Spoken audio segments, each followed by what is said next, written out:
मधुबनी शहर समेत जिले के तमाम ईदगाहों में शांतिपूर्ण माहौल में ईद उल अजहा की नमाज अदा की गई और हजरत इब्राहिम अलैहिस्सलाम की सुन्नतों को अदा करते हुए लोगों ने अपने जानवरों की कुर्बानी दी। इस त्योहार को देखते हुए जिला प्रशासन द्वारा सभी ईदगाहों और चौक चौराहा पर पुलिस बल की तैनाती की गई थी और जिला हेडक्वार्टर में कंट्रोल रूम भी बनाया गया था। नाजिरपुर मस्जिद में महिलाओं ने ईद उल अजहा की नमाज अदा की तो वही ईदगाहों में मर्दों ने नमाज अदा किया। वहीं नाजिरपुर मस्जिद की इमाम मौलाना अजीजुर रब, मौलाना इरफान इस्लामी और मोहम्मद साबिर, मोस्तिक हुसैन और मोहम्मद मुमताज ने जानकारी देते हुए कहा कि बकरीद, जिसे ईद उल अजहा के नाम से भी जाना जाता है, मुस्लिम समुदाय का एक प्रमुख त्योहार है जो आज देशभर में मनाया जा रहा है।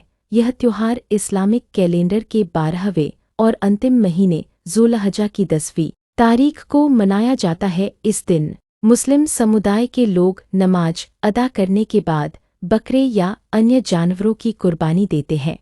इमाम साहब, हम लोग बकरीद क्यों मनाते हैं, इसका क्या खासियत है, तो जानकारी दिया जाए। ये जो हम लोग बकरीद मनाते हैं ये सैयदना इब्राहीम अलैहिस्सलातु वस्सलाम की सुन्नत को ज़िंदा करते हैं, क्योंकि अल्लाह ने आपको बहुत ज़्यादा इम्तिहान लिया और सबसे बड़ा इम्तिहान ये लिया कि सैयदना इब्राहीम से अल्लाह ने जब कहा कि अपने बेटे इस्माइल को मेरे राह में कुर्बान करो, तो सैयदना इब्राहीम अलैहिस्सलातु वस्सलाम फ़ौरन तैयार हो गए और अल्लाह के हुक्म को पा करके सैयदना इस्माइल को ज़बह करने के लिए ले गए। उसके बदला में अल्लाह ने जन्नत से दुम्बा को भेजा, उस दुम्बा को ज़बह किया गया। तो उसी की सुन्नत को हम लोग ज़िंदा करते हैं। सारे मुसलमान अपनी अपनी हैसियत के मुताबिक जानवर को ख़रीदते हैं और अल्लाह का नाम लेकर अल्लाह के राह में ज़बह कर देते हैं। हम बिल्कुल पास है।